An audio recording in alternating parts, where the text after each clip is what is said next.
Ah, happy days. You had a good week? Mark? Margaret? Alana? Good week? Yeah. My week's been alright. I've heard Mick's had a good week. He went and got a sofa, took out somebody's wall. Yeah. Oh, happy days. You fixing it yourself or you paying somebody to fix it? Just run off. Good advice from the old Bill there. If you damage something, just quickly dart off. Oh, happy days. So Darren is away for the weekend. He's come back this afternoon. So that's going to be really cool for our Birchwood service tonight. I am introducing you guys to our new series that we're looking at for this year, which is Family, Sex and Relationships. I know, Malk, I said the S word in church. I want to start off, though, with a little story. And I use the word story because it's not true, but it draws an interesting point. There was a man in a village, and he wasn't a nice man, and he went around and he would hurt people. He would chop off people's arms, and he would scar people, and he would wound them. And this man was kind of a bit like Voldemort, where nobody would want to say his name. But even more so, they didn't even want to talk about what he did. They just wanted to ignore this was happening because it was so sensitive. There was people walking around that village that carried the scars of this man. Children that were affected for life because of the scars their parents had. But nobody wanted to talk about it. Nobody wanted to acknowledge it. They just wanted to shush it away and put it in a corner. And so nothing ever got dealt with this man, because it becomes an urban myth, it becomes something that nobody pays attention to. So the cycle continues where this person just carries on hurting people, and nobody deals with it because nobody wants to talk about it. I want to say that is how the church as a whole has dealt with the issues of family, sex and relationships. Because they're so personal, because they're so intimate, they don't like to talk about them. It's a bit weird to talk about sex in church. But the Bible is very prescriptive on how we as human beings are meant to interact with each other.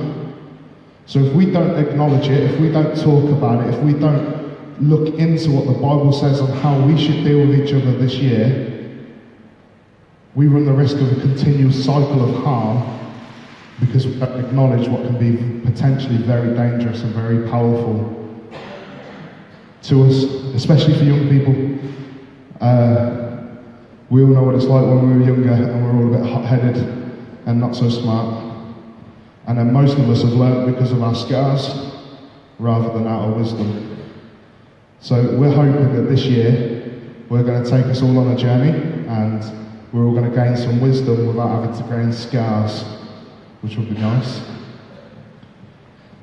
So I'm going to quickly dip into the three aspects, family, sex and relationships, and give a taster of what's to come over the year, of what sort of stuff we're going to be looking at. So if I don't go deep enough for you, that's cool. Don't worry, we're going to go deeper in the year. If it's too simple and you'd like it to be explained more, don't worry, it's going to happen as we go through the year. But it's important for us to get excited about this new season. It's important for us to get ready for us to hear what God says about how we interact with each other so we can learn how to behave better towards one another and be more like Jesus. It gets me excited anyway. I get excited about the idea. And the main thing is whether or not we as a church and individuals are going to make a decision to let God dictate our interactions with each other, or whether we're going to let our previous interactions dictate our future interactions. Do you hear me? So like Darren said a couple of weeks ago, if you've been treated badly by somebody, quite often you perpetuate that bad treatment back. So you let your previous interaction dictate your future interaction. But we as a church from this year can say, actually, we're going to let God dictate how we interact, which is going to be fantastic, and we're going to become better for it. We're going to become more holy. We're going to become a stronger congregation. We're going to be stronger in our relationships, and God is going to be shining through it all. Our marriages are going to get better. I'm excited for that. My marriage is good, but I can't wait for it to get better. I think there's some fantastic stuff that we're going to discover this year. So there was this time, right, probably about 6 months after I got saved, one of my best mates had a baby, and we went to the pub to celebrate, as you do. Got to wet the baby's head. And as we were having a drink and we were celebrating the fact that he was the first one out of all of us to become a daddy, this guy caught my attention. And I went over and started speaking to him. And he just started going at me out of nowhere. He knew my father. Now, most of you have heard my testimony at some point, but my father's a scumbag. Made Jesus save his soul and he'd change, but he is a scumbag. He was a horrible piece of work. And he knew of my dad, and he was saying to me that my mom deserved to get beaten up by my dad. That my mom deserved everything that happened to her. Now, when I was growing up, my mom was so ill because of what my dad did. She was in and out of installations because she was so depressed that she was a danger to herself. And it just ripped me to pieces inside. And I remember wanting to just knock him out. I just wanted to fight him. And in my head, I was picturing me fighting him. And about 5 seconds later, it was like my eyes opened. And I'd already walked away from the situation. Because God was at a point in my life where he could dictate how I reacted to things instead of how I used to react, would interact. And a couple of minutes later, my mates would all come up to me going, "What are you doing? There's like 30 of us, why aren't we stamping? What are you doing?" I'm like, I just don't want to. You can ask anyone, they'll tell you about the story, that there's like 20 of them were slapping me and going, "Why aren't you fighting him? Look what he said." And I'm just like, I don't want to fight him. It's not what I do anymore. It wasn't what God wants to do. And you have this moment of realization with my friends where they go, "Oh, maybe this God thing's real. Maybe there's something in this that's actually changed Harry from the way we've known him to be for the last 12, 15 years." And it's that excites me for this series, that when we let God change how we interact, people will look and go, "Wow, maybe there's something in this God thing. Maybe there's something for us to get out of this. Maybe the way Jack interacts with his sister is different. The way Lucy interacts with her brother is different. Why is there so much love there? What's that about?" And some of your mates are going to go, I want that difference. I know it's weird, right? Me and my brother used to hate each other, mate. Worse than Michael and Ben. Hugely. We were horrible. Yeah, because you two don't really hate each other. You love each other, you just don't want to admit it. It's a bit awkward, that. But we did. We hated each other. We hated each other. And now I'm planning to meet up with him in March, because I'm roughly in his area, to go have a meal with him and his wife, and it's mental. It's absolutely mental. And what does that say to him? It says that I've changed and I'm different. And then people around us, like our family, are going, "Harry's talking to his brother? They sent him a Christmas card?" I don't do cards full stop, let alone to family that I never got on with. And it's those moments that we're looking forward to. So family can be great, can't it? Family can be one of the best things that's ever happened to you, or it can be one of the worst things that's ever happened to you. And I promise you I speak first person when I say I know what it's like to have a family that doesn't care for you. And I know what it's like to have a family that loves you to bits. Because I had both sides of the coin. My mum was fantastic. She pulled double shifts for a lot of my childhood while my dad was absent. And so I know the joys and the sadness that comes with family sometimes. But the Bible is prescriptive in how we should treat our family members. And again, we're going to be looking at this stuff in depth and the ramifications and the exceptions, because there's always exceptions to the rule. So when it says honour thy mother and thy father, I don't think Jesus wants me to honour my dad when he was kicking the living daylights out of me. But when my mum says, go do the washing up, I think he wants me to honour my mother, you know? So there's always exceptions to the rule. But there's principles in this. The big one for you kids is you should obey your parents. Bob says it straight out, that you should obey your parents. Yeah, that means doing the washing up, Michael. Doing the cleaning, Michael. Doing the chores, Michael. I'm not picking on you. Not fighting when they tell you not to fight. All of those sort of things. Obey your parents. Obey is a powerful word. It means to do without question. It means not arguing back. It means just, okay, I trust that you've got the best for me, and I'm going to do that. It's a bit different if you're married, because you've left your mum and dad to go be with your partner. So men, that means do what your wife say, because you know they're always right. My wife's not in the church, she's at kids' church. Yeah, do what you want. It's alright. Happy days. That's on video as well. Oh, great fun. I'm paying for that later. But to parents, it says quite clearly that you have a responsibility to train your child in the way that they should go. It says that your responsibility is to train them in the way they should go, so they never depart from it. If you want a holy child to have a holy adulthood, you need to train them to be holy. You can't be treating them like rubbish, but wanting them to obey and to react, because it's your job to teach them holy ways. And the way we teach people holy ways is to live out holy ways.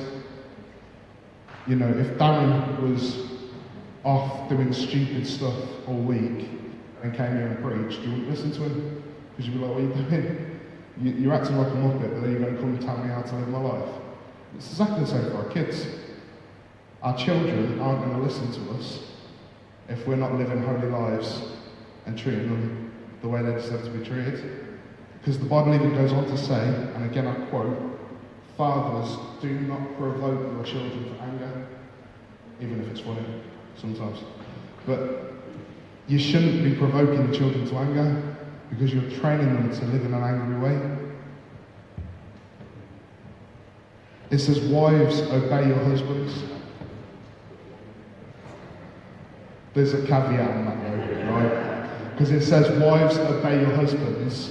Before that, it says, husbands, love your wife as Jesus loves the church.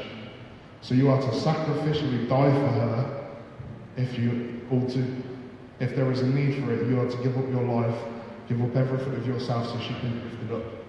And in that, out of response to that, she is to obey you. And it's interesting, isn't it? I don't know if you've heard of this 5 loves thing that's out and about nowadays. It's quite popular. It tells you how you like to be loved. And it's weird because there's a lot of principles that come out in modern psychology and love and all this sort of stuff. And they all think it's the new best thing. It's like the Bible sort of said that 2,000 years ago. So in those 2 little bits, husbands, love your wives sacrificially, and wives, obey your husbands. For the most part, men receive love. There's always exceptions to the rule, but for the most part, men receive love from affirmation and submissiveness, not in a bad way, but in a, okay, I'll follow your lead. And women receive love, for the most part, in words of affirmation, quality time, and service. And that's what the Bible tells us to do. The Bible says, men, sacrificially love your wives, give up things for them, lift them high. Women, speak positively to your husband, and obey him, respect him. And if you do those 2 things, for the most part, again, always exceptions to the rule, for the most part, your relationship will thrive because both of you will feel fulfilled out of the way you interact with each other. And if you've got kids, if you're fulfilled and you're happy, your kids are going to thrive because you're training them in the way they should go. Do you see the glory that's in the Bible, the wisdom of how we should interact with each other, because you can see the benefits? which is why we're so excited for this sermon. That's going to be a running thing, not the sermon, the series. It's going to be a running topic through this sermon, is how excited I am for this next year. Thank you, Kieran.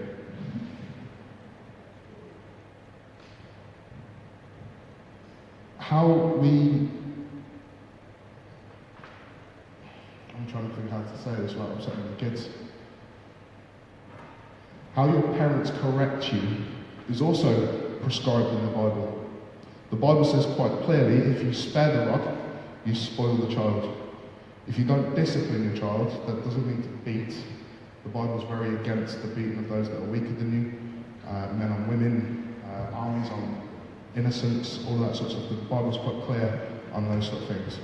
But it says quite clearly that if you spare the rod, you spoil the child. If you don't discipline your child will do whatever he wants to do, whatever she wants to do. But it also says that you should correct your child with all dignity.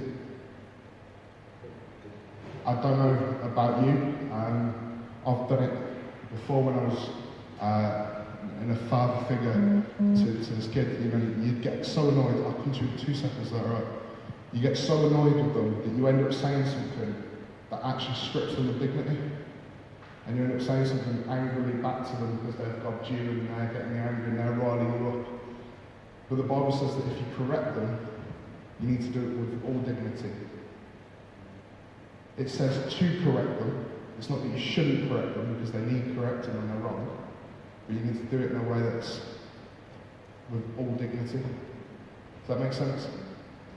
Kerry. So just out of curiosity, we have a very big issue in our house. Pretty much every morning, Michael and Ben, they don't like to get up. Right. So obviously this morning we have church. Yeah. And they're very working with in time to be able to just sort of slow away a little bit. But they don't like to just go back to sleep on our board. Yeah. And so we've actually got to the point where previously, before actually coming to church, my unchurched way was to shout and scream at them. Yeah. Whereas now, I don't shout and scream, I give them a warning. Yeah. And then when they don't respond to that warning, so I go and get a jug of water, cold water, and I don't throw the whole jug with them, I just put my hand in it and flick. Just a little bit of time. But that's enough to kind of prompt them. And actually, I usually tend to find I get verbally abused them before that. Right, okay. And yet, my belief is I've not verbally abused you for encouraging you to get up. Yeah. So why then? Why then just the backlash on me? Okay, so one of the great principles of preaching from the front is never talk about an individual circumstance that isn't your own from the front because it's not appropriate. But I will talk about the principles of that sort of situation, right? So you have the issue of a parent wanting something from their child. The child's a little brat and doesn't want it back. Michael, sorry mate, didn't mean to. Bear in mind, when I was growing up, my mum ended up kicking me out because of how bad I was. And I'm aware of that, and I've apologised to her for that, and she still loves me, but I was awful as a kid, I was a mess. And there's a million excuses why I was a mess, but nothing actually excuses the behaviour that I did, because that's still my choice. So I have apologised to her. So I had the same sort of issue. My mum would try and wake me up and I would abuse her. I'd be like, what are you doing? Swearing at her, go away, I don't want to get up, and all this. And the reality is, what was my mum's responsibility to me then? Love me, attempt, but she couldn't make me. I was about this size at that age, and you know, physically stronger than her, mentally more stubborn than her. There's not a lot she could have done. So her responsibility then is to love me as a mother and unconditionally, as the Bible says she should. Sometimes that means walking away and just letting me lie on my bed. Sometimes that means enduring the rubbish that's thrown at you by your children, because as adults we're much more able to take on the rubbish than the children. As a principle, when children are awful to their parents and the parents are loving back regardless. At some point in their life they'll come and apologise to you because they grow up and they realise how thick they've been. That was my case. I realised what a scumbag I was. You know, it took me till I was about 22 before I looked my mum in the eye. I took her out for dinner and we both had a cry and I was like, I'm so sorry for the way I've ever treated you. I understand how much you tried to love me regardless of what was going on in your life, and it means the world to me. It shaped me even though it didn't look like it was shaping me at the time. So what you've got to try and do as parents is push through the love and the unconditional love and the caringness, knowing that it will shape them even if it doesn't look like it's shaping them. Because you'll know yourself from your own experiences in life that quite often you haven't been ready to hear something, that 6 months down the line, a year down the line, 10 years down the line, something happens and you look back at that and go, oh, that was a learning moment I didn't learn from, but I'll learn from it now. So there is also responsibility on the kids. I'm not going to lie to you, but you do have a responsibility to honour your mother and father, especially if what they're telling you is not sinful, it's not wrong, it's not harmful for you. You know, there's obviously getting out of bed isn't harmful. Let's call going to bed earlier and a bit of discipline. You know, there's also the reality of the physiological makeup of a teenager. It means that, especially for male teenagers, they're lazy as their body goes through the change. It's a physiological fact that male teenagers are lazy. Female teenagers are stubborn and angry. And again, it's not a choice. It's not saying that, you know, they're horrible people because of it. It's just if we have the understanding of they might not necessarily be consciously choosing to be horrible, it's a little bit easier to love them when they are being horrible. Right. I think Darren uses the term parent gracefully. Yes. Yeah, parent gracefully. Yeah. You know, the amount of sins I've committed in my life, it stops me from getting angry with somebody sins against me. You know, because it's just like, you know, I was a scumbag. And Jesus loved me anyway. So if you're a scumbag to me, I love you anyway. Does that make sense? Yeah? So children, you have a responsibility to your parents, and parents, you have a responsibility to your children. Though parents, your responsibility is greater than your child's responsibility because you are adults, and it's a lot easier for you to make wise decisions than it is for children, and children shouldn't be trusted with all decisions. You wouldn't let a 2-year-old play with fire.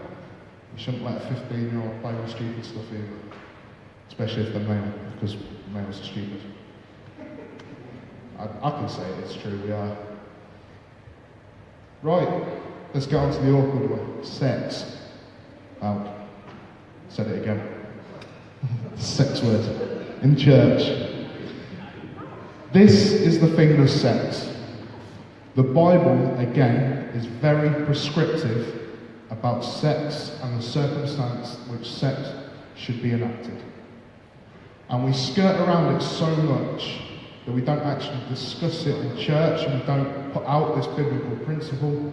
And what we've ended up with is a generation of children and teenagers that are so badly scarred they can never have a fulfilling marriage because sex has ruined them.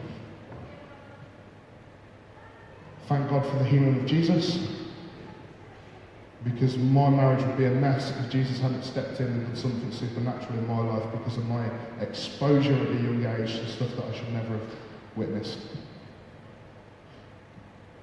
Sex is a bit like fire.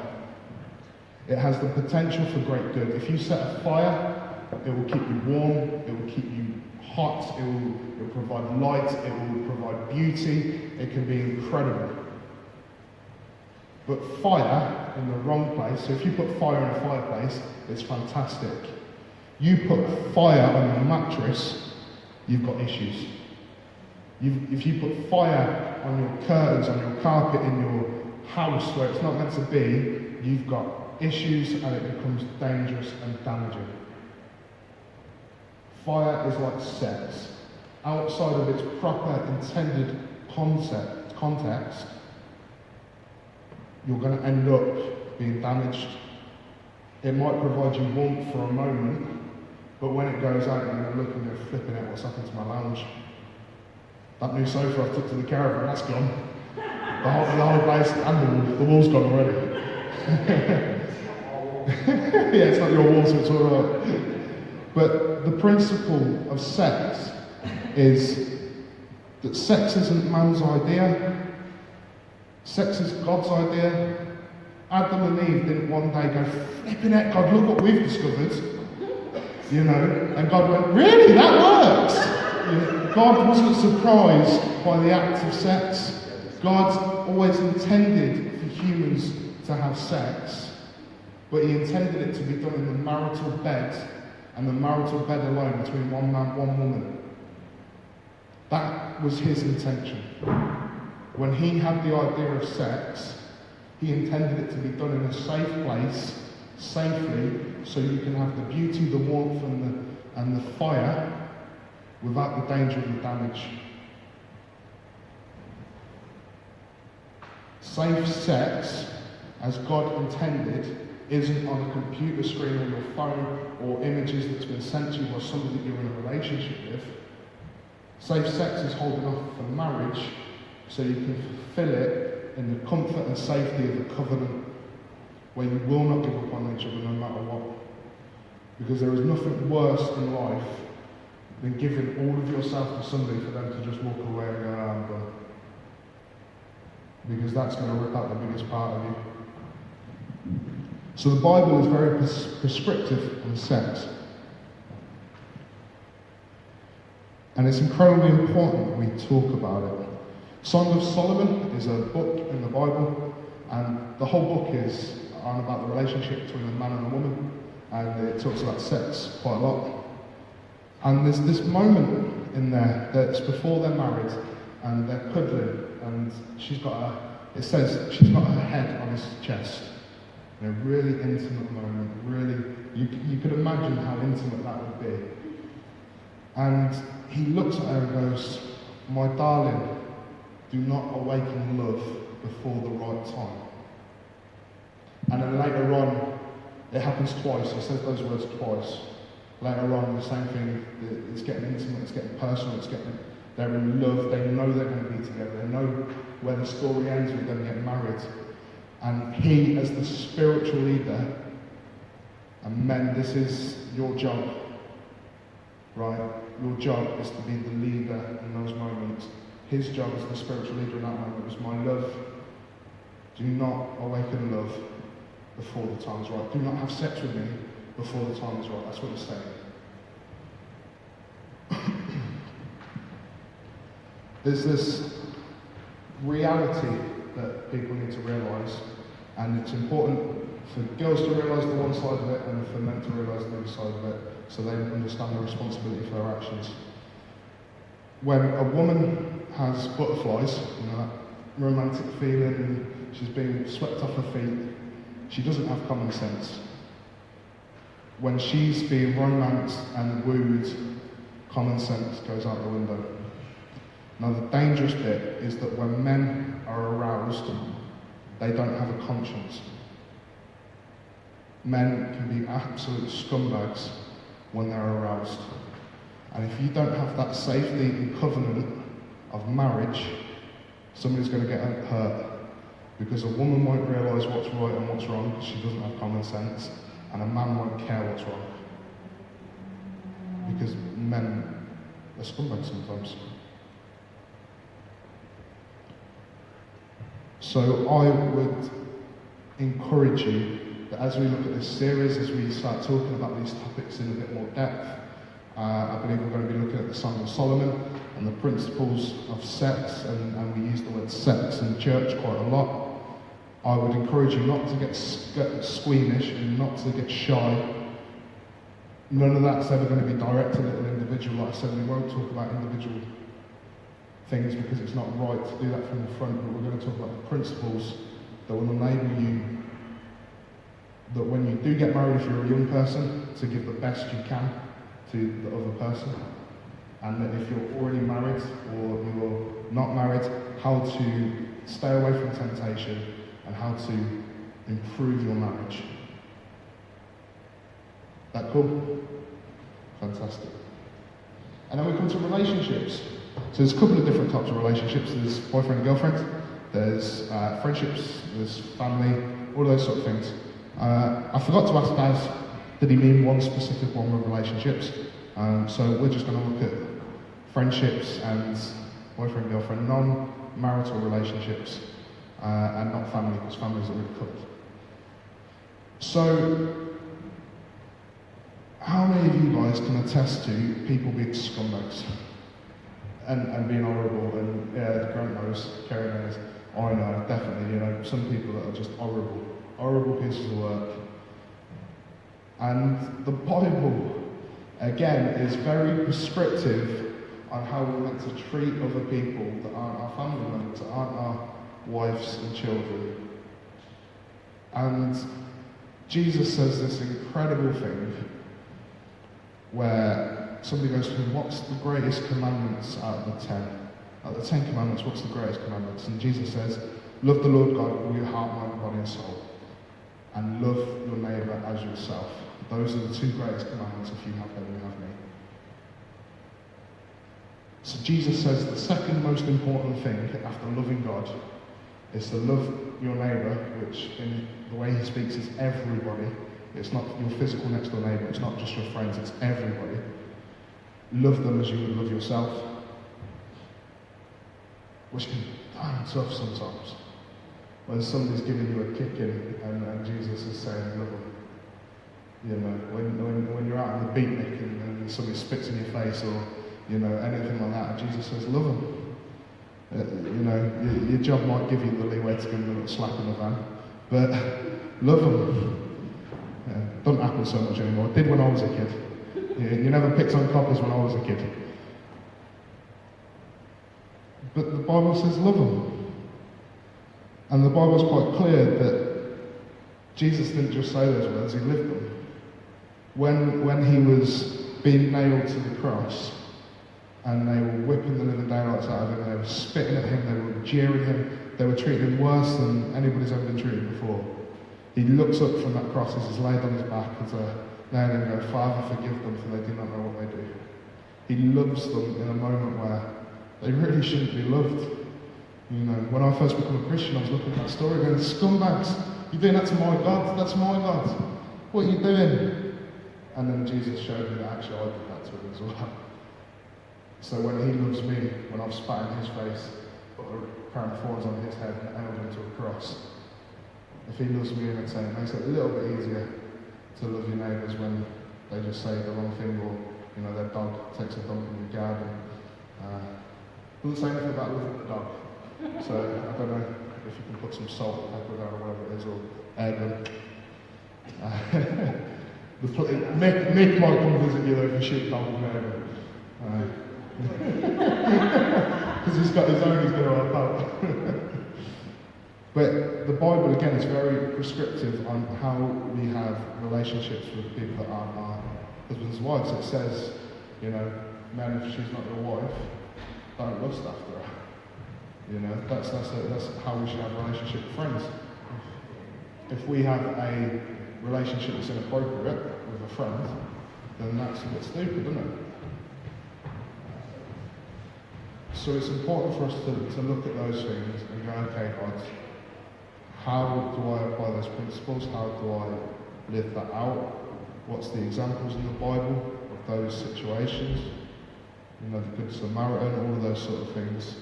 And these are all things that we're going to look at over the next year. We're going to look at how the Bible prescribes these things, what the words it says, and we're going to look at how it's actually lived out. Because it's great somebody saying to you to love your enemy, but what does that actually look like when somebody's your enemy? You know, so I was in a pub. All my stories happen in a pub. That's because no great story starts off with I had a salad, does it? You know, I had a salad and then no. So I was at a pub and it kicked off for no reason, like absolutely no reason at all. It just all went a bit mad. And I was a Christian at this point, and this guy was about to do my best mate from behind. So I grabbed him, and I knew I weren't going to fight him, and I just put him up against the wall. And he pulled out a blade. And I was like, flip me, I'm in trouble now, and I can't hit him, because everybody knows I'm a Christian. I was like, if I was somewhere else, could I get away with it, you know? But I was like, I can't do anything. Like, if he's going to knife me, I'm stuffed. So I just looked at him, I've got my hands on his shoulders, he's against the wall, and I just, mate, I love you no matter what. And it wasn't even me, it was just like, you know, God did something in me. And he just looked at me and went, you what? I went, I love you, mate. I was just like, do you want to stop touching me now? and I think he thought I meant it a bit romantic. You know, we were quite intimate, I had him against the wall, we were quite close. I probably could have gone in for a cheeky little kiss, that would have freaked him out. But I had him against the wall, and all I could think to say was, I love you, mate. I don't want to fight you, I love you. And he just puts the blade away and just goes, all right, don't touch me. And you know, there's the principle of, okay, he was a bit weirded out because he thought it was coming onto him. But there's also the principle of, actually, you know, what the Bible says is true. If you love your enemies, you know, you will prosper. You know, I'm not saying go walk through a million landmines in Afghan or whatever, because stupidity wins. If you jump off a cliff and then go, Jesus, I love you after I down, Jesus will save your soul, but gravity's still going to kill you. Right? Don't do something expecting Jesus to save you from stupidity. If stupidity finds you, look to Jesus for salvation, but don't go looking for stupidity. But when we follow these principles, we will see our lives bettered, we will see God glorified, we will see our community come together. And hopefully, if you take this on, because this is my hope for you guys, if you take on these principles, not all of it, the family, the sex, the relationships, if you take on those principles and hold them closely and live them, that you will become better adults than any of us, because you've learned stuff at a younger age that we should have learned. You know, that's my hope for our young people, and my prayer for our young people and our children, is that they get holy principles instilled in them at a young age, so they become better adults than what we are. Because wouldn't that be fantastic if when we're all old and, you know, still trying to do a barbecue on the Wacky or whatever, and, you know, we're all a bit frail, and we look out and we see our young people, our children, our grandkids living for Jesus and loving life. And that's more likely when we live how he wants us to live live how he wants us to live. That's better. That's more like English. And when our young people see us acting that way, they're more likely to walk in that way. Fantastic. I think